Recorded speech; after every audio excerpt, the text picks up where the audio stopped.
श्री परमेश्वर कृपा प्रसादेन सकल दुःख निवृत्ती भवतु. शुभम भवतु, शुभम भवतु. आजचा दिवाळीचा सुरुवातीचा पहिला दिवस आहे. आजचा जो मुहूर्त आहे, आवाज मोठा करा म्हणतात प्रत्येक वेळी मी सगळ्या फुल आवाजात असतं. आणि ते तो दोष तुमचा नाही, त्यांनी त्यांच्या मोबाईल मध्ये ते सेटिंग करून ठेवलेले नावाच्या समोर, त्यामुळे त्याकडे दुर्लक्ष करा. मी यापूर्वी सांगितलं, आवाज तुमचा व्यवस्थित आहे, प्रवचन व्यवस्थित ऐकू येत आहे, तुम्ही तुमचं चालू राहू द्या. जय श्री कृष्ण. अशा हा जो दिवाळीचा पहिला दिवस आहे तो रमा एकादशी आणि गुरु द्वादशी हे भाविकांच्या दृष्टीने आपण म्हणू की रमा एकादशी आणि गुरु द्वादशी हा योग आहे. भाविकांच्या दृष्टीने हा नेहमीच आहे, कारण दशमी एकादशी द्वादशीचे जे पारायण करतात त्यांच्यासाठी हा योग दर 15 महिन्याला 15 दिवसांनी असतो. पण त्यात आज आहे गोवत्स द्वादशी म्हणजे वसुबारस. या वसुबारसेपासून आपल्या दिवाळीला सुरुवात होते, आनंदोत्सवाला सुरुवात होते, दीपोत्सवाला सुरुवात होते. त्यामुळे या दिवसांचं महत्व काय आहे हे प्रत्येक हिंदूला म्हणजे अज्ञात नाहीच आहे. या सगळ्या गोष्टींमध्ये लहान थोर सगळे सगळे सामील होतात आणि अतिशय असा आनंदोत्सव साजरा करतात. आणि हे हिंदू धर्माचं वैशिष्ट्य आहे की हा दीपोत्सव आहे. त्यामुळे सतत शुभ दीपावलीच म्हणावे, कोणीही हॅपी वगैरे हा शब्द न लावता शुभ दीपावलीचेच आपण एकमेकांचे संदेश स्वीकारावे, आपण द्यावेही तसेच आणि घ्यावेही तसेच असं लक्षात ठेवून आजपासून सुरू होणाऱ्या या दिवाळीला सुरुवातीला बोलायला संधी मिळते, त्याबद्दल मी कृतज्ञता व्यक्त करते. आता बघा, दिवाळी म्हटली की रामही आला आणि सत्यही आलं. जसं असतोमा सद्गमय, त्या दिवशी एक शांती मंत्र सांगितला होता पूर्णाचा. आज आहे जो असतोमा सद्गमय, तमसोमा ज्योतिर्गमय, मृत्योर्मामृतम गमय, ओम शांती शांती शांती. आता या 3 वाक्यांमध्ये आपल्याला खरंच आनंद देणाऱ्या 3ही घटना आहेत. ज्या ठिकाणी त्यांनी म्हटलंय असतोमा सद्गमय. आता जे काही असत्य आहे, आता आपल्याला कळलंय, आपण जेव्हा सगळ्या गोष्टी वाचतो तेव्हा असत्य काय आहे ते कळलंय. मग असत्यावर सत्याचा विजय मिळवायला पाहिजे असं जेव्हा वाटतं, असं भगवंतालाच प्रार्थना करायची आहे की असतोमा सद्गमय, मला असत्याकडून सत्याकडे जाण्याचा मार्ग तू दाखव. आणि तमसोमा ज्योतिर्गमय, आता हा अंधार आहे मनात, हा अंधार आहे अज्ञानाचा, मला समजत नाही याचा. बाकी कितीही मोठं आम्ही झालो तरी आमचं अज्ञान हे आहे की आपल्याला आत्मकल्याण समजत नाही. आणि आत्मकल्याणावर बोलायचं असल्यामुळे यासारखं सत्य कोणतं नाही असं म्हणायचंय. असत्य तमसोमा ज्योतिर्गमय आणि मृत्योर्मा अमृतम गमय. मृत्यूवरती विजय मिळवायचा आहे, तो कसा शक्य आहे? मृत्यूवरती विजय मिळवणं कसं शक्य आहे? तर ते मला भगवंता तू साध्य करून दे, मला मृत्यूवर विजय मिळवायचा आहे. आता याचा सरळ अर्थ असा आहे की सगळ्यात जास्त भीती आपल्याला कशाची वाटत असेल ना, तर ती असते मृत्यूची. नंतर आपल्याला दुखणं खुपणं गरिबी हे छोटे छोटे दुःख आहेत, पण सगळ्यात मोठं खरं दुःख असेल ना ते आहे आपलं मरणाचं दुःख. त्यामुळे समर्थ सतत म्हणतात की मरणाचे स्मरण असावे. नुसतं स्मरण असतं, आपण चिंता करतो, मग चिंता करून काही होत नाही. आपल्या हातात काहीतरी तर राहिलं पाहिजे शिल्लक, किंवा आपण आनंदाने पुढे गेलं पाहिजे असं ठरवून भगवंताला म्हटलंय असतोमा सद्गमय, तमसोमा ज्योतिर्गमय, मृत्योर्मा अमृतम गमय, ओम शांती शांती शांती. आणि एकदा का मनावरती मला विजय मिळवता आला म्हणजे मरण काय आहे जर मला समजलं, सगळ्यात मोठी भीती मरणाचीच आहे. बाकी दुसऱ्या कोणत्या सगळ्या भीतींच्या पेक्षा मरणाची भीती, की माझ्या हातनं हे सगळं सुटणार आहे आणि माझ्या माघारी काय होणार आहे, माझं नाव कसं निघणार आहे, माझं कसं होणार आहे, ही जी चिंता आहे ना ती चिंता माझी दूर कर.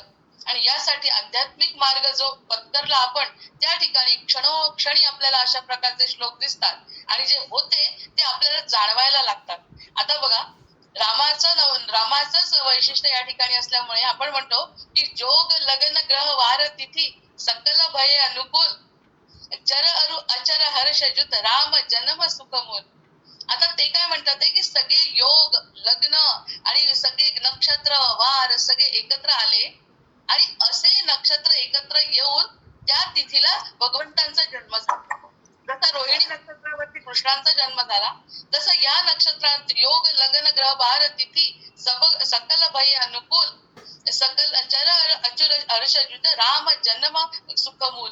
आणि या मुहूर्तावरती रामाचा जन्म झाला. कुठे झाला तो जन्म? त्रेता युगामध्ये झाला. हजारो वर्षांपासून आपण तो अभिजित मुहूर्त साजरा करतो. दुपारी ऐन 12 वाजता अभिजित मुहूर्त जो असतो त्या दिवशी आपण रामाचा जन्म साजरा करतो आणि रामाचा जन्म झाला, रामकथा ऐकतो, रामायण ऐकतो, हे सगळं आपलं वर्षानुवर्ष पिढ्यानपिढ्या चालू आहे. पण तो जो योग आहे, तो योग कसं म्हणतात बघा, नरदेह मिळाला हे भाग्य, पण रामाचा जन्म झाला हे मला कळलं ते सद्भाग्य. मग हा बदल करायचा आहे. जन्म आपला झाला, ज्या दिवशी कोणतं तरी विशिष्ट नक्षत्र होतं. उदाहरणार्थ जर मी म्हटलं की नवरात्रातली तृतीया होती ज्या दिवशी माझा जन्म झाला, जसा हे सगळे नक्षत्र होते त्या दिवशी रामाचा जन्म झाला. मग त्या होण्याला आणि आता माझ्यामध्ये रामाच्या जन्माला वेगळं महत्व आहे. आता सद्गुरूंची जर कृपा झाली तर माझ्या मनामध्ये तो रामाचा जन्म होत झाला आहे हे ठसून बसतं. त्याला म्हटलं जोग लग्न ग्रह वार तिथी. जसं रामांच्या जन्माला म्हटलं तसंच जर कोणत्या क्षणी माझ्या मनामध्ये जर ही जागृती झाली, जर माझ्या मनात आवाज येतोय कोणाचा, जर माझ्या मनामध्ये जर जागृती झाली की रामाचा जन्म झाला आणि अशा प्रकारचा जन्म जर माझ्या मनामध्ये झाला तर मी राम जन्म सुखमूल, जे जन्माचं सुखाचं कारण राम आहे ते मला कळणार आहे. मग त्यासाठी त्यांनी म्हटलंच आहे, नाना सुकृताचे फळ. थोडासा 2-4 ओव्यांचा आधार घेते आणि नंतर अमृतकणावर बोलते. नाना सुकृताचे फळ तो हा नरदेह केवळ, त्याही मध्ये भाग्य सफळ तरीच सन्मार्ग लाभे. म्हणजे ज्या ठिकाणी नरदेह मिळाला हे माझं भाग्य आहे. हा नरदेह मिळाल्यानंतर इतके वर्ष मी आनंदात घालवले हे सुद्धा माझं भाग्य आहे. हे सांगण्याचं कारण काय आहे, असतोमा सद्गमय.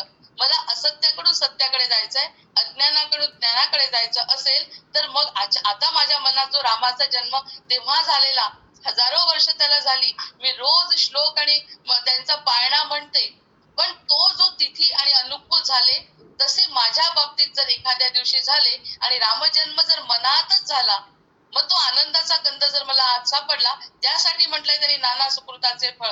म्हणजे नुसता जन्म होऊन फायदा नाही, जन्म होऊन आणि आपण आनंदाचाच अंश असल्यामुळे आपल्याला दुसरं काही चालतच नाही. आपल्याला दुःख झालं की फार वाईट वाटतं आणि वाईट वाटल्यानंतर आपल्याला असं वाटतं की आपण जन्माला का आलो. मग जन्माला का आलो हा प्रश्न पडण्यापेक्षा आपण का आलो आणि त्यामुळे कसा आनंद मिळतोय असा जर सकारात्मक विचार केला तर तो जो मुहूर्त आहे मनात येण्याचा त्याला म्हटलंय जोग लग्न ग्रह वार तिथी. ज्या दिवशी रामाचा जन्म त्रेतायुगामध्ये झाला तसाच त्यांचा जन्म माझ्या मनामध्ये झाला तर किती अनुकूल ग्रह असतील सगळे ब्रह्मांडामध्ये माझ्यासाठी, की ज्या सद्गुरूंनी माझ्यावरती कृपा केली आणि मला माझा शोध लागण्यासाठी मदत केली. म्हणून त्यांनी म्हटलं नरदेहाचे उचित काही करावे आत्महित, येथानुशक्ता चित्तवित्त सर्वोत्तमी लावावे. आणि हे जेव्हा करायचं असेल तर आपण जी चाकरी करतो, जी सेवा करतो इतरांची, ती इतरांची सेवा करण्यापेक्षा स्वतःला ओळखण्याची जर आपण वृत्ती वळवली आपल्याकडे तर त्या नरदेहाचं सार्थक झालं. म्हणजेच तमसोमा ज्योतिर्गमय, अज्ञानाकडून प्रकाशाकडे गेलो. आणि तिसरी महत्वाची गोष्ट त्यांनी म्हटली आहे की मृत्यूर्मा अमृतम गमय. मग ज्या ठिकाणी मृत्यूवर कसा विजय मिळवायचा. आता एक साधारण उदाहरण जर द्यायचं, आता मोठे मोठे श्लोक जे असतात ते श्लोक तसे स्पष्ट होत नाही, पण एखादं उदाहरण जर आपल्याला समोर दृष्टांत रूपाने मिळालं तर आपल्याला समजेल ही गोष्ट. आता एखाद्या मनामध्ये असं ठरलंय की मला अयोध्येला जाऊन रामाचं दर्शन घ्यायचंय, असं माझ्या मनात आलं. मग 2 दिवसाचा प्रवास आहे, 2 दिवस बसायचंय, 2 रात्री बसायच्या गाडीमध्ये आणि असा विचार करायचाय की रामाचं दर्शन आपल्याला घेण्यासाठी जायचंय आणि रामाचाच फक्त विचार अयोध्येच्या, अयोध्येचा रामाचा विचार केला तर हा प्रवास कदाचित दुःखदायक होऊ शकतो. हे उदाहरण असं लक्षात घ्या की जर मी प्रवासाला बसली 48 तास गाडीमध्ये बसायचंय, मला झाला नकारात्मक विचार सुरू. मला जी पाहिजे ती सीट मिळाली नाही, झाला नकारात्मक विचार सुरू. मला बाजूला जे लोक पाहिजे होते ते नाही आहेत, झाला नकारात्मक विचार सुरू. आणि जायचंय कुठे, अयोध्येला.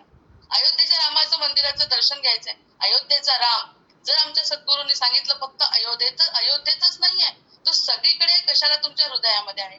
असं जर माझ्यावरती तो कण झाला, जोग लगन ग्रहवार तिथी याप्रमाणे जर माझ्या मनामध्ये आला तर हा जो प्रवासाला मी सुरुवात केली आहे ना, तर अयोध्या हे डेस्टिनेशन किंवा शेवटचं गंतव्य स्थान माझ्या मनात न येता मी प्रत्येक क्षणी गाडीचं रिझर्वेशन कसं मिळालं आणि त्यानंतर माझ्या शेजारी बसलेली एखाद्या व्यक्तीचं सुखदुःख ऐकत असताना ती दुःखातून एखादी व्यक्ती जर रामाकडे जात असेल, एखादी व्यक्ती जर भजन म्हणत असेल तर मी माझंच का लावायचं की मी इतकं छान म्हणते, माझे इतकं लिखाण आहे. त्यापेक्षा त्या व्यक्तीने रामासाठी गायलेलं भजन आपण रस्त्यात बसल्या बसल्या जर ऐकलं, मिळालेल्या जागेतून दुसऱ्या व्यक्तीला जागा दिली, आपल्याजवळ मिळालेली गोष्ट, आपल्याजवळ जे अन्न आहे ते एकमेकांना देत खाल्लं, भजन म्हणत म्हणत जर आपण तो प्रवास केला, रात्रीला जितकं काही सामान आहे आपल्याजवळ त्याच्यामध्ये जर आनंद घेतला, तर तो प्रवास त्याच क्षणी ती व्यक्ती, आपण, बाकीचे सगळेजण त्या क्षणाचा आनंद नाही का घेणार? या क्षणाचा आनंद सोडतोय आपण प्रत्येक वेळी आणि फक्त अयोध्येच्या रामाचा विचार जर केला, हे उदाहरणादाखल सांगते. तसं संसाराचंही घडतंय. संसारामध्ये आपण असं म्हणतो, मुलगा झाला तर जेव्हा लग्नच व्हायचं असतं, मुलगा मुलगा मुलगा मुलगा झाल्यानंतर कधी मोठा होईल, म्हणजे मुलगा लहान आहे त्याचा आनंद घेण्यात आपल्याला रस नसतो. आपला रस असतो तो मोठा झाल्यानंतर मला त्याची नोकरीची साडी मला घेईल, किंवा जे काही त्याला घर घ्यायचं आहे त्याचं, त्याच्यामध्ये माझं लक्ष जास्त, म्हणजे पुढच्या ठिकाणी जर माझं लक्ष गेलं तर आता जे मुलगा करतोय प्रत्येक वेळी, किंवा त्या क्षणी शिकवताना जो आनंद मिळतोय मुलाला, त्यासोबत संस्कार करताना जो मला आनंद मिळतोय, तो नाही राहत ना. कारण त्या ठिकाणी मी गंतव्यस्थान काय ठरवलंय, पुढचं काहीतरी. जसं अयोध्येला जात असताना मी ठरवलं की अयोध्येचं रामाचं दर्शन मला घ्यायचं आहे, तसं जीवनाच्या बाबतीत जसा रेल्वेचा प्रवास आहे तसाच जीवनाचा प्रवास आहे. हे समजण्यासाठी जो योग आहे, किंवा माझ्या मनावर जर एखादी गोष्ट ठसल्या गेली, तर तो जोग लगन ग्रह वार तिथी सकल भय अनुकूल, आणि त्या ठिकाणी रामाचा जन्म नाही माझ्या मनामध्ये झाला, म्हणजे मग तो जो क्षण आहे ना, आत्ताचा क्षण, आणि त्या व्यक्तीसोबत घालवलेला त्या गाडीमध्ये किंवा संसारामध्ये जे काही क्षण आपण आनंदाचे घालवू, ती क्षणाची पुंजी आपल्यामध्ये जमा होते. मग आपल्यामध्ये कोणत्याही प्रकारची नकारात्मक भावना येत नाही. अयोध्येला जाणारच आहे, शेवटी मला जे काही मिळायचं ते मिळणारच आहे, पण सध्याच्या क्षणाचा आनंद, म्हणून म्हणतात ते सौंदर्य जे आहे ना ते डोळ्यामध्ये आहे. त्या गोष्टी, गुलाबाच्या फुलामध्ये सौंदर्य नाही, गुलाबाचं फुल समोर आहे, पण जर मी आजारी असेल तर त्या गुलाबाच्या फुलाच्या सौंदर्याचा मी आनंद घेऊ शकत नाही. तसं हे आजारपण आहे माझं, की समोर सगळे चांगले लोक दिसत आहेत, रस्त्याने जाताना इतके लोक माझ्यासोबत अयोध्येला चालले, इतके लोक माझ्यासोबत संसारामध्ये आहेत, मग त्यांना टाळायचं आणि माझा काहीतरी वेगळा शोध घ्यायचा, असं जर केलं तर हातातला क्षण किंवा संधी गमावल्या जाते. हे असं होत होतं, म्हणजे तो योग अजूनपर्यंत आला नाही. योग येणे इतकं सोपं नाहीये, सुयोग येणे जीवनामध्ये हे इतकं सोपं नाही. जसं आपले समर्थ म्हणतायत, नाना सुकृताचे फळ तो हा नरदेह केवळ, त्याही मध्ये भाग्य सफळ तरीच सन्मार्ग लावे. त्याशिवाय सन्मार्ग कसा लाभेल, असं त्यांनी सांगितल्यामुळे ते जर का एकदा माझ्या मनाला पटलं, आपण काही फार मोठं नाही, पण आपल्याला एखादी गोष्ट जर पटली तर त्या मार्गाने जाणाऱ्या लोकांना या गोष्टीचा नक्कीच फायदा होईल. की हे जात असताना त्या क्षणाचा आनंद, आई वडील म्हणतात मोठेपणी, मला ना माझ्या मुलांचं लहानपण आठवतच नाही, इतका गोड होता आपला मुलगा, पण त्या मुलाचं आठवण का राहत नाही, कारण त्या क्षणाचा पूर्ण आनंद आपण घेत नाही. कोणीतरी असं म्हटलं, हे कसं येत आहे, हे कसं येत आहे, हे कसं समजतंय, इतकं कसं लिखाण करू शकतं, एवढं कसं लक्षात येत आहे, तर आपण म्हणायचं ज्या क्षणी जे करायला पाहिजे ते आपण केलंय, अगदी मनापासून केलंय, म्हणजे क्षणाला पकडलंय. क्षणाला हातातून वाया जाऊ द्यायचं नाही, म्हणजे मृत्यूवर मा अमृतम गमय. मग समजा एका क्षणी, कोणाच्या क्षणाचा भरोसा आहे, मरणाचा कोणाच्या, आताच आपण एखाद्या श्रद्धांजली वाहिली, अतिशय भाग्यवान लोक की जे एकादशीच्या दिवशी जातात. मग अशा प्रकारचं जेव्हा म्हणतो, कोणत्याही क्षणी जर आपण जाणार आहे तर त्या क्षणी मनाची तृप्ती असली पाहिजे ना. मग ही प्रार्थना आपण दिवाळीच्या दिवशी आता गायीच्या समोर करायची. गायीला, गाय ही माता आहे, तिच्या समोर तिला म्हणायचंय की असतो मा सद्गमय, तमसो मा ज्योतिर्गमय, मृत्योर्मा अमृतम गमय, आणि ओम शांती शांती शांती. मग ह्या शांतीचा परिणाम माझ्या मनावर होतो, कारण मी मागणंच असं मागितलंय की जे प्रखर सत्य आहे, त्या सत्यामध्ये कुणीही काहीही बदल करू शकणार नाही. असा हा सुयोग दिवाळीत असतो म्हणे. जसा नवरात्रामध्ये 9 दिवस जागर करतो आपण शक्तीचा, तसेच सगळे ग्रह दिवाळीमध्ये अनुकूल असतात. ज्या ज्या देवाची प्रार्थना करायची ते देव त्या दिवशी सजग असतात. सर्वत्रच शक्ती असते, पण काही विशिष्ट सुमुहूर्तांवर ही जागृत असते.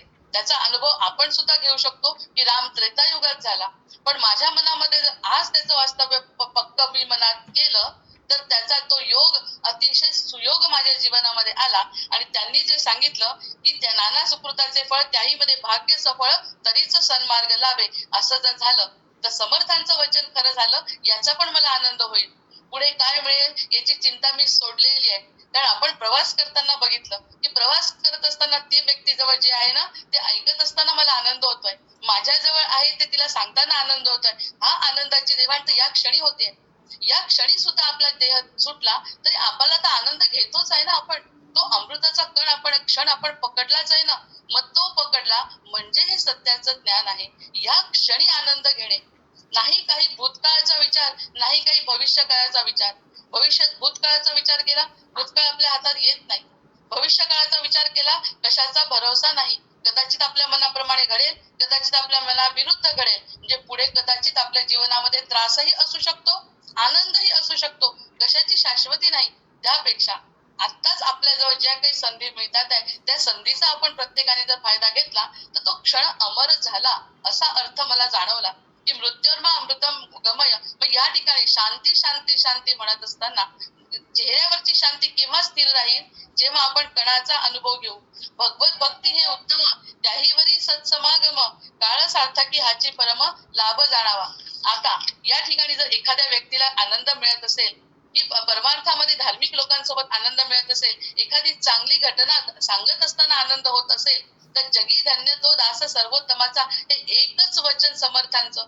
आता एका ज्ञानेश्वर माऊलींचा अभ्यास करत असेल तर एक तरी गोवी अनुभवावी, अमृताचा कण घ्यावा, असं एखादा शब्द जरी कोणी पकडला आणि तो आपल्या मनामध्ये भिनला तर तो सुयोग आहे असं मला वाटतं. आणि असा सुयोग दिवाळीमध्ये 5 दिवस आपल्याला सापडतो. कोणत्याही क्षणी आपल्याला असं काहीही मिळू शकतं.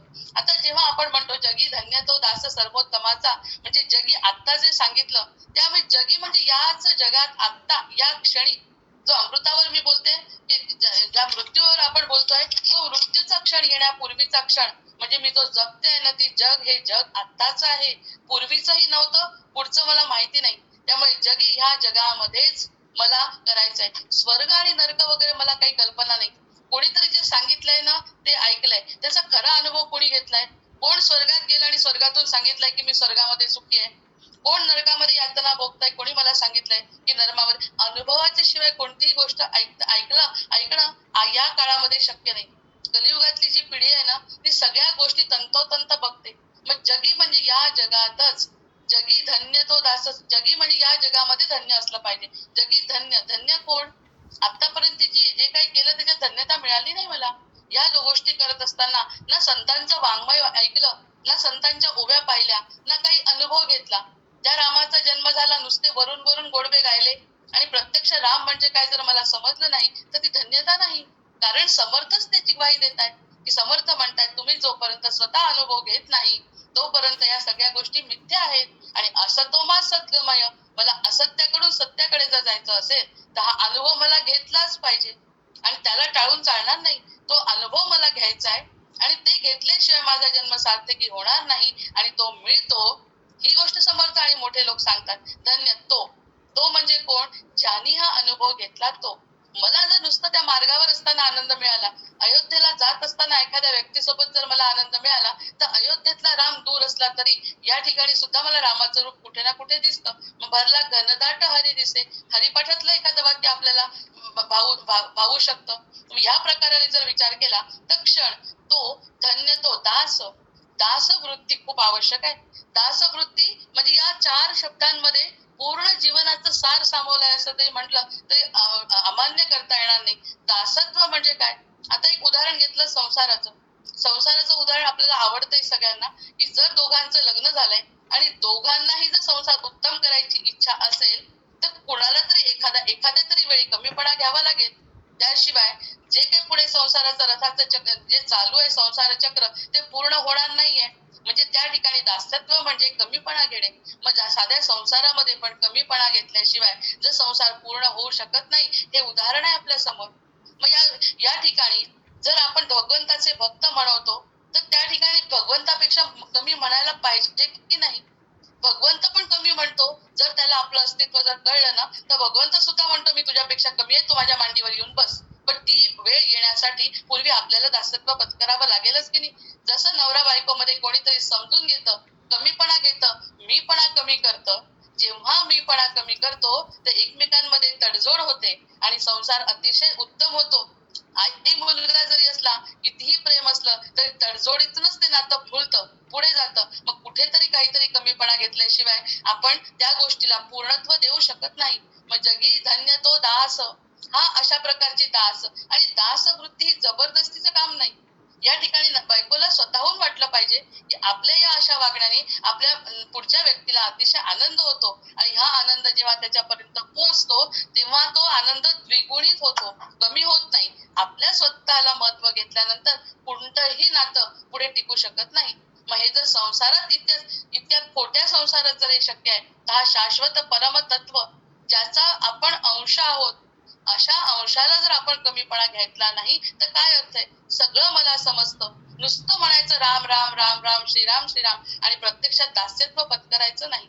आता दास्यत्व म्हणजे तू म्हणशील तसं. दास्यत्व म्हणजे दोन प्रकाराने सांगितलं की ज्या ठिकाणी त्याला मी कमी लेखते स्वतःला आणि मी तुला मानते, हे पहिलं.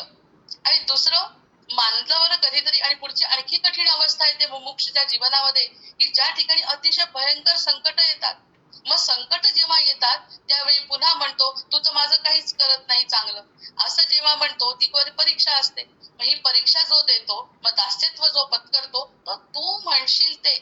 मानावा राम सर्वदा करता. सर्वदा म्हणजे सोपं आहे का? सर्वदा म्हणजे फक्त सुखात राम नाही की मला सगळं मिळतंय तेव्हा राम आहे असं नाही. दुःखात सुद्धा भगवंताचं लक्ष माझ्याकडे आहे असं वाटणं म्हणजे हे त्याचं दास्यत्व आहे. आणि हे वाटणं हे योगावर अवलंबून आहे. तो योग कोणता? सुयोग कोणता? ज्या ठिकाणी ज्या दिवशी ज्या योगावरती रामाचा जन्म झाला तो रामाचा जन्म जितका महत्वाचा आहे तितकाच हा रामाचा माझ्या हृदयातला जन्म हा सुयोग आहे. माझ्यासाठी हा सोय यापेक्षा जास्त कोणत्याही वेगळ्या प्रकारचा सुयोग माणसाच्या जीवनात असू शकत नाही. हे असत्य, हे सत्याकडे जाण्याचं आहे, अंधारातून प्रकाशाकडे जाण्याचं आहे आणि मृत्यूवर विजय मिळवण्याचा आहे. आता धन्य तो दास. दास म्हणत असताना आपण काय करायचं? संकट जर एखादं आलं, आता या ठिकाणी आपल्याला परीक्षण उदाहरण सांगितलं. संकट म्हणजे काय? संकट म्हणजे हा एक अनुभव आहे असं जर गृहीत धरलं. आज एक पहिला मुद्दा बघा वेगळा. संकट हा अनुभव जर धरला तर सुख सुद्धा अनुभवच आहे, दुःख सुद्धा अनुभव आहे आणि सुख सुद्धा अनुभव आहे. फक्त अनुभव आहे, आनंद घ्यायचा नाही. सुखातून आनंदही मिळणार नाही आणि संकटातून दुःख होणार नाही, तो कण पकडणे आहे. कसा? हे संकट म्हणजे अनुभव आहे आणि ते संकट इतकं भयंकर असतं कधी कधी म्हणजे असं प्रत्येकाचा अनुभव आहे, एकटीचा कोणाचाच नाही. कारण जगी सर्व सुखी असा कोण आहे असं जेव्हा समर्थांनीच म्हटलंय त्याअर्थी प्रत्येकाला हे संकट आलेलं आहे कधी ना कधी. असं संकट आलंय की असं संकट टाळता येणं मला कठीण आहे. मग त्यावेळी जर मी वाचलो, जर त्या संकटातून मी तारल्या गेलो आणि त्या संकटातून मी पूर्वपदाला आलो तर ती प्रचिती असते. आता ती प्रचिती, ते संकट सांभाळून घेणारा कोण होता? कोण व्यक्ती आपल्यासोबत येऊन ते संकट टाळू शकत नाही, जे वैयक्तिक अशा प्रकारचं संकट आपल्यावरती येतं. दास्यत्व पत्करल्यानंतर मग त्या ठिकाणी भगवंताचं अस्तित्व स्पष्ट जाणवतं. आपण जर दासत्व पत्करलं भगवंताचं आणि आपण जर आईला म्हटलं आई माझं हे काम होत नाही, आई किती तळमळीने आपलं ते काम पूर्ण करते. मग तेच संकट भगवंतांना माहिती नाहीये का? आणि भगवंत सर्वशक्तिमान आहेत. मग त्या भगवंतावर मी पूर्ण विश्वास ठेवून लागू द्या किती वर्ष लागले तरी पण मी संकटातून पार होणार हे जेव्हा करतो आणि त्याच्यातून जर पार झाला, कशा शब्दात सांगायचं की असं संकट मी कसं पार केलं, कोणी मला साथ दिली. ज्यावेळी फक्त भगवंत साथ देतात हे आपल्याला माहित. कोणतीही व्यक्ती त्या ठिकाणी काहीच करू शकत नाही, त्यावेळी भगवंत स्वतः आपल्यासाठी उभे असतात. मग हे संकट जेव्हा येतं मग संकटातूनच भगवंत दिसले ना. आनंदातून दिसले ते वेगळे दिसले आणि संकटातून भगवंत दिसले ती प्रचिती आली. मग या संकटातून जी यशप्राप्ती होते ना ती म्हणजे प्रचिती. आणि त्यांना सांगायचं, इतरांना सांगायला गेलो की हे कसं मिळालं मला यश, कसं सांगणार? हे कार्य करणारा भगवंत स्वतः होता, त्याशिवाय दुसरं. एक स्वामी समर्थांच्या चित्रपटामध्ये बघितलंय की स्वामी समर्थ स्वतः त्या मुलासोबत गाडी चालवतात आणि तो गाडीचं स्टेरिंग सोड मी चालवतो. हे प्रत्यक्ष अनुभव घेतात लोक संकटातून. संसारी लोकांना हा अनुभव नेहमी येतो. मग हे अनुभव आणि प्रचिती मध्ये दैवी शक्तीची जाणीव होते. म्हणजे संकट चांगलं म्हणायला पाहिजे ना. म्हणजे ज्या ज्या काही गोष्टी आपण स्वतःहून करू देवासाठी त्या सगळ्या आपल्यासाठी आवश्यक आहे. मग एवढं सगळं तळमळून सांगितल्यावर तरी निदान दास्यत्व पत्करावं. जगी धन्य तो दास. आता हा दास्यत्व मी पत्करलं, कुणाचं पत्करलं? आणि हे पत्करत असताना मी अशा तशांचं नाही पत्करलं. याच्यासाठी एक साधं उदाहरण पुन्हा कलियुगामध्ये दिसतं आपल्याला की आपले गुरु गुरु म्हणून हे जे खोटे गुरु वाढलेत ना आजकाल, त्यांच्याकडे एखादी व्यक्ती जाते, पैसा तन मन धन अर्पण करते आणि सगळी वयाची 20-25 वर्ष सुद्धा त्यांच्यासोबत घालवते. पण शेवटी तिला कळतं की गुरु नाहीतच, हे गुरुचं ढोंग घेणारे लोक आहेत. हे कलियुगामध्ये यांचं वाढ खूप झालेली आहे. म्हणजे तिने दास्यत्व पत्करलं बरं, त्या व्यक्तीने दास्यत्व पत्करलं, पण अज्ञानातून पत्करलं. ज्या अर्थी तिचं सगळं लुटल्या जात आहे, सर्वस्व लुटल्या जात आहे, आनंद मिळत नाही, तन मन धन सगळं तिचं अर्पण झालंय त्यांच्यावर, तरी उपयोग काही झाला नाही. मग त्या दास्यत्वाचा काय उपयोग आहे हे सुद्धा समजायला पाहिजे. म्हणून पुन्हा तो श्लोक म्हणायचा आहे की असतोमा सद्गमय तमसोमा ज्योतिर्गमय मृत्योर्मामृतम गमय ओम शांती शांती शांती. जर मला या सगळ्या गोष्टींमधूनच सुख मिळत असेल तर तो सर्वोत्तमाचा. मग अशा पद्धतीने जगी म्हणजे जगात स्वर्ग नरक वगैरे काही कल्पना नसतात. याच जगामध्ये मला आनंद आता पाहिजे. आणि हे जेव्हा मी ठरवलं आणि काही प्रचिती आली समजा चुकून मकून एखादी आणि देवाचं अस्तित्व जर जाणवलं तर तो सुयोग आहे. ज्या दिवशी रामाचा जन्म झाला तसाच जन्म माझ्या हृदयामध्ये झाला आणि प्रत्येकाच्या हृदयामध्ये असलेला भगवंत त्या ठिकाणी सगळ्यांना दिसायला लागला. मग तो म्हणायचा जगी या जगामध्ये तो आपण धन्य झालो. जगी धन्य तो, तीच व्यक्ती. इतर सगळे अज्ञानी, इतर सगळे जे ज्यांच्या मनामध्ये हे सगळं निर्माण होत नाही ते सगळे अज्ञानी या वर्गामध्ये मोडल्या जातात. त्यानंतर तो धन्य, तो दास. दास म्हटलं कसं केलंय, कुणाचा दास व्हायचंय, सर्वोत्तमाचा. पण हे सगळं जेव्हा घडतं हे घडणं सोपं नाही. आधी समजणं सोपं नाही. समजलं, पुस्तकं हातात असतात समजत नाही. समजल्यानंतर थोडं वाटलं तेही थोडस सोपंच आहे. तसं वागणं, संकटामध्ये भगवंतावरती विश्वास ठेवणं, सद्गुरूंवरती विश्वास ठेवणं आणि त्याचा चांगला अनुभव येणं, या सगळ्या गोष्टी घडतात म्हणजे त्या नरदेहाचं सार्थक झालं. ते कोणत्याही परिस्थितीत असो. मला सारखा एकदा प्रश्न पडायचा की आपण संसार करतोय, संसार करायची इच्छा नाही आणि त्याच क्षणी माझे एक नातेवाईक आहे ज्यांनी संसार नाही केला आणि छान कन्याकुमारीला जाऊन मस्त व्रतस्थ जीवन, संन्यस्त जीवन जगतात. मग दोघी आम्ही सोबत असताना एक दिवस प्रश्न विचारला की का ग मला आता संसार करावा लागला, संसारात कसा आणि तू नाही केला तर तुला किती आनंद. तर तिने सांगितलं आनंद ही अवस्था आहे, ती कुठून आणि कोण कशी मिळवेल सांगता येत नाही. संसारही वाईट नाही आणि संन्यासही वाईट नाही. आपापल्या प्रारब्धाप्रमाणे आपण जे करतो तो म्हणजे खरा आनंद आहे, असं त्या व्यक्तीने, जी संन्यासी व्यक्ती आहे, जी माझे नातेवाईक आहे, तिने सांगितल्यावर माझ्या मनातल्या पुष्कळशा शंका मिटल्या. जे सारखं वाटत असतं की भूतकाळामध्ये आपण असा निर्णय घ्यायला नको होता, असं काही नाही. सहज सुंदर श्रीराम असं जेव्हा आपण म्हणतो, संधी आपल्या समोर उभी असते. मग ती संधी, तो सुयोग म्हणजेच रामाचा जन्म. आणि त्या रामाच्या जन्माशी संबंध आपण आपल्या हृदयातल्या रामाशी जर लावला तर ती सुसंधी झाली आणि तो नरदेह सार्थकी झाला असं मी म्हणत नाही, समर्थ म्हणतात. आणि समर्थांचा दासबोधल्यातल्या ओव्यांच्या आधाराने मी हे बोललंय. आता बघा, हा भाव जर असला ना, समजा या गोष्टी घडल्या, प्रचिती आली, संकट म्हणजे अनुभव आला आणि त्या अनुभवातून आपण बाहेर पडलो. म्हणजे काय झालं, बाहेर पडल्यानंतर आपल्याला प्रचिती आली. कशाची प्रचिती आली, हे सगळं खोटं आहे आणि माझा भगवंत फक्त खरा आहे, कारण त्यांनी मला यातून वाचवलं. दुसरं कोणीही माझ्यासाठी काही करू शकलं नाही.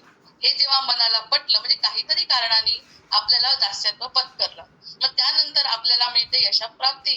आणि या यशप्राप्ती मिळाल्यावर त्याचा आपल्याला अहंकार होत नाही, कारण भगवंत तिथे नसते, सद्गुरू तिथे नसते तर ही गोष्ट घडली नसती हे त्या जीवाला निश्चित कळतं आणि भगवंताचा आपला अनुभव तो घेतो. मग तो म्हणतो यत्न कसून करीन मी यश दे रामा न दे तुझी सत्ता. तू दिलेलं यश आहे हे तुला समर्पित करतो. आता हा भाव आल्यानंतर अतिशय चांगली गोष्ट जीवनामध्ये घडते. हा जेव्हा भाव येतो, संकट आल्यावर दुःख होतं, दुःखानंतर वाट बघावी लागते पेशंटली की कोणत्या वेळी देवाची कृपा होणार आहे. त्याचा तो काळ किती 10 वर्षाचा असू शकतो, 5 वर्षाचा असू शकतो, 15 वर्षाचा असू शकतो, पण प्रचिती यायचा जो मधला काळ आहे तोही कठीणच त्या साधकांनी काढलेला असतो. त्यानंतर प्रचिती आल्यानंतर एक प्रकारची उदासीनता येते, जीवनामध्ये उदासीनता येते. हे मी केलंच पाहिजे, हे मी नाही केलं तर होणार नाही, माझ्याशिवाय ते होणार नाही. कशाला, माझंच काम माझ्याच्याने झालं नाही तर इतरांचं काम मी काय करणार आहे. या खोट्या आशेवर जे जगतो की माझ्याशिवाय जगात सगळं अडतंय, ही गोष्ट मनामध्ये पक्की झाली ना की मग उदासीनता येते. आणि ही उदासीनता म्हणजे आपण असफल झालो ते नैराश्य नाही. आपण एकदा कधीतरी असफल झालो आणि आपल्याला परीक्षेत यश नाही मिळालं तर ते नैराश्य होतं. नैराश्य वाईट आहे, ही उदासीनता आहे. उदासीनता म्हणजे सुख आणि दुःख दोन्ही मी एकाच पारड्यात तोलते. सुखाचाही अनुभव मला येतो, दुःखाचाही अनुभव मला येतो आणि समर्थांचं वचन खरं होतं की त्या ठिकाणी अमृताचा अनुभव येतो. नैराश्य नाही, नैराश्य म्हणायचं नाही. आपण आपल्या समाजामध्ये जेव्हा एखादी गोष्ट घडत नाही आपल्या मनासारखी, मी त्याच्यावरती 2 कविता लिहिल्या. जेव्हा एखादी गोष्ट घडत नाही तेव्हा आपल्याला भयंकर नैराश्य येतं. असं नैराश्य धार्मिक कामांमध्ये येत नाही. कारण भगवंत स्वतः म्हणतात मी तुझ्या पाठीशी आहे ना, हे काम करायला तुझं अडलं तर मी आहे. मग ही स्थितप्रज्ञता येते, ही उदासीनता येते. उदासीनतेनंतर स्थितप्रज्ञ, आणि स्थितप्रज्ञ होणे वानप्रस्थासाठी किती चांगलं आहे बघा. जर आपलं वय ज्याप्रमाणे असेल, ब्रह्मचर्य आश्रम झाला, मग गृहस्थाश्रम झाला, त्यानंतर वानप्रस्थाकडे जायला, ही अवस्था किती कामाची आहे. वय काहीही असो, मी मनाने जर निवृत्त झाली, माझ्या असण्यानी किंवा माझ्या नसण्यानी जगाला काही फरक पडत नाही, पण मला पडतो. माझा आनंद मला टिकवायचा आहे. हा जो सुयोग आज माझ्या मनामध्ये निर्माण झाला ना, तर मग बाकी मला वानप्रस्थ घ्यायला सुद्धा हरकत नाही. त्यासाठी मला घराबाहेर जाणं, जंगलात जाणं, अशा जुन्या काळचे उपाय करायची सुद्धा गरज राहणार नाही. कारण मी मनानेच तृप्त आहे. क्षणाला मी पकडलंय. कोणत्याही क्षणी साधक म्हणतोय याच ठिकाणी मला, मग तो स्थितप्रज्ञ होतो. आणि स्थितप्रज्ञ आवडतो कृष्णाला. हे त्याने गीतेमध्ये सांगितलंय की तू कोणत्याही गोष्टीचा विचार नको करू, फक्त स्थितप्रज्ञ हो. या सगळ्या गोष्टींकडे जसा बर्ड आय व्ह्यू म्हणतात, वर चढायचं आणि खाली बघायचं, असं बघ. तेव्हा तुला सगळं एकत्र दिसेल. ही स्थितप्रज्ञ अवस्था येते. ही अवस्था येण्यासाठी कदाचित आनंद कारणीभूत असेल, कदाचित संकट कारणीभूत असेल, कोणाच्या प्रारब्धाप्रमाणे काय कारणीभूत असेल सांगता येत नाही. पण सद्गुरू जीवनामध्ये येतात, तो सुयोग बाकी पकडायचा आहे. आणि त्रेतायुगामधल्या रामाचा किंवा द्वापार युगामधला कृष्णाचा जो जन्म झाला, तोच जन्म माझ्या हृदयामध्ये अगदी पाळणा हलवून मानस पूजा करायची आहे. की आज मला का आनंद होतोय बरं? कारण कृष्ण माझ्या मनामध्ये निर्माण झाला आणि त्याला मी झोके देते.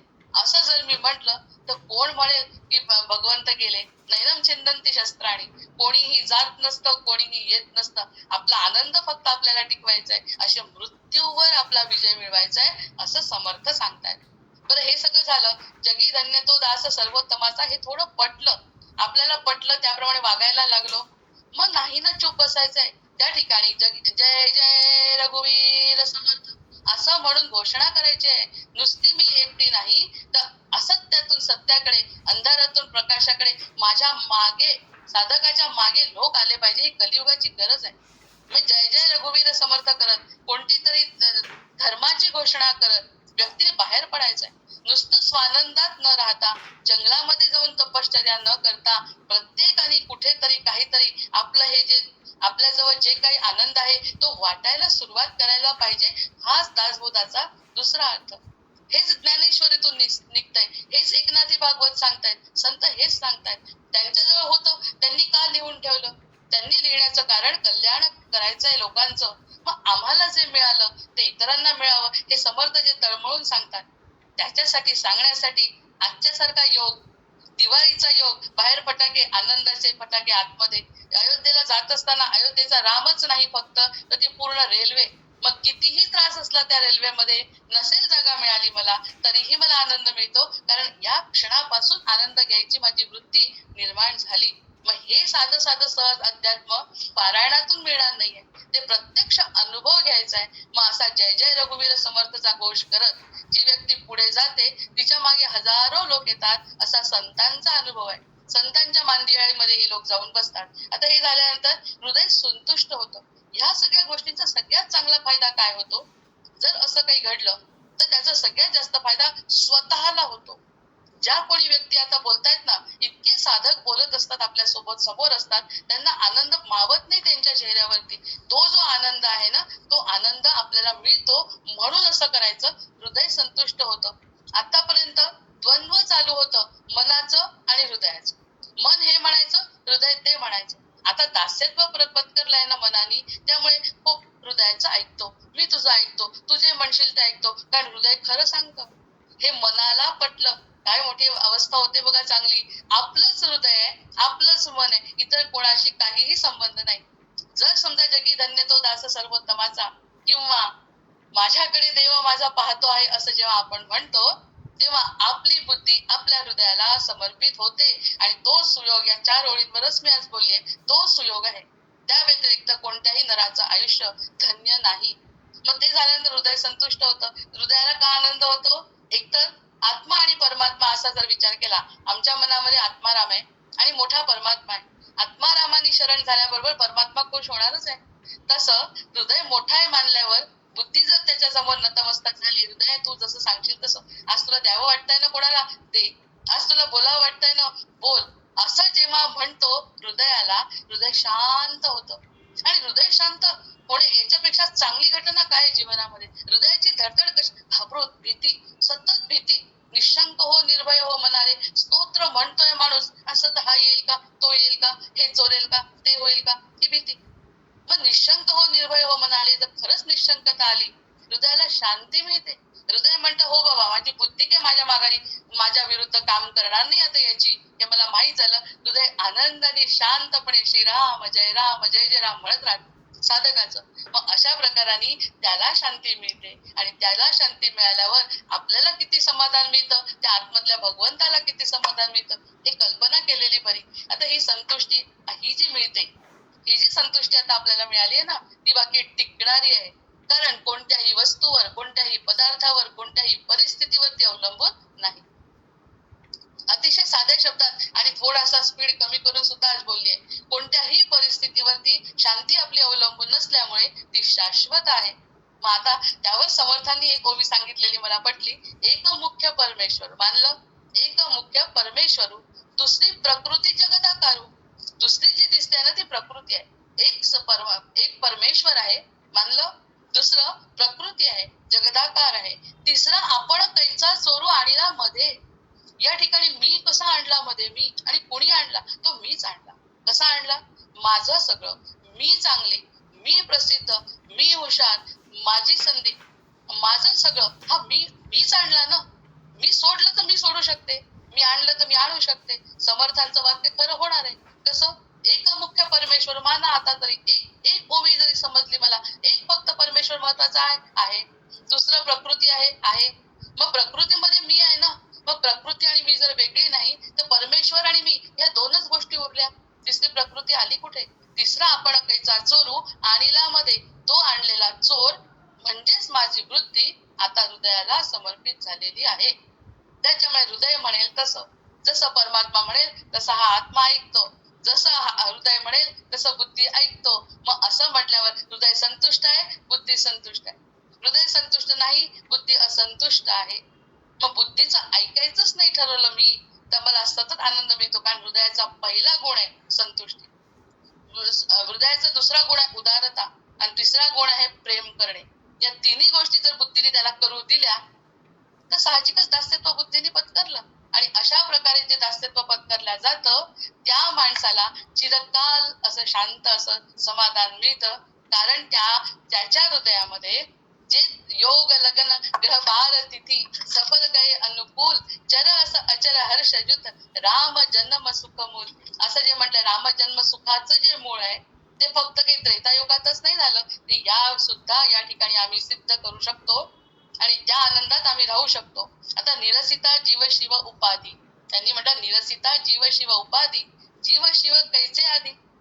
जर तुम्ही जीव शिवाची उपाधी म्हणता, जीव शिव कैसे आधी, स्वरूपी होता दृढबुद्धी आपण कैचा. मग एकदा मी माझ्यामध्ये स्थिर झालो, सोपं नाहीये हे बोलणं. बोलत असताना फक्त मला आनंद होतोय, बाकी प्रचिती वगैरे अशातला भाग मला बोलायचा नाही किंवा मला सल्ला पण द्यायचा नाही. पण ही जर अनुभूती झाली तर तिसरं जगात नाहीच म्हणतात. पहिला आहे आपण मिथ्या साच देव, देव भक्त अनन्य भाव, या वचनाचा अभिप्राव अनुभवी जाणती. अनुभव कोणाला मिळतो? ज्यांना माहिती आहे की मी मिथ्या आहे आणि तो सत्य आहे. मग असतोमा सद्गमय या शब्दांवर जर बोलतो, आज 3 महत्वाचे श्लोक झाले.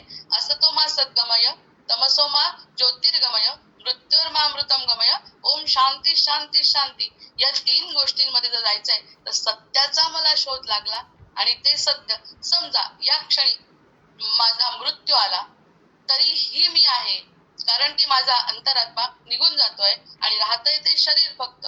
मग एवढं मोठं ज्ञान ज्या क्षणी मला झालं तो क्षण म्हणजे आपल्या जीवनामध्ये रामाचं अस्तित्व म्हणजेच परमात्म्याचं अस्तित्व आपल्याला जाणवणं. आणि हा जाणवण्याचा योग जीवनात माणसाला फक्त एकदाच मिळतो असं म्हणतात. एकदा का हा सद्गुरूचा आशीर्वाद मिळाला ते असत्याची कास आपण जर सोडली तर आपल्याला हा अनुभव प्रत्येक जीवाला गरीब असो, श्रीमंत असो, सुंदर असो, कुरूप असो, अशिक्षित असो, शिक्षित असो, कोणीही असो नरजन्माला आलेला त्याला होऊ शकतो. फक्त त्याच्यावरती सद्गुरूची कृपा पाहिजे आणि तो सुयोग पाहिजे. ज्या सुयोगाच्या दिवशी त्याला जाणवतं की आपल्यावरती अमृत वर्षाव झालाय.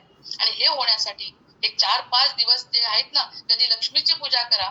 मग लक्ष्मी सुद्धा फक्त लक्ष्मी म्हणजे माझी पूजा करा म्हणत नाही, ती विष्णूंजवळच असले पाहिजे पण. त्यामुळे आपोआप ती वैष्णूंकडे आपल्याला पोहोचवते. म्हणजे ज्या ज्या दिवशी ज्याची ज्याची पूजा सांगितली आहे, दिवे लावायला सांगितले, मग फक्त हे दिवे लावणं म्हणजे वाती लावणं आणि त्याला पेटवणं एवढाच अर्थ नाहीये.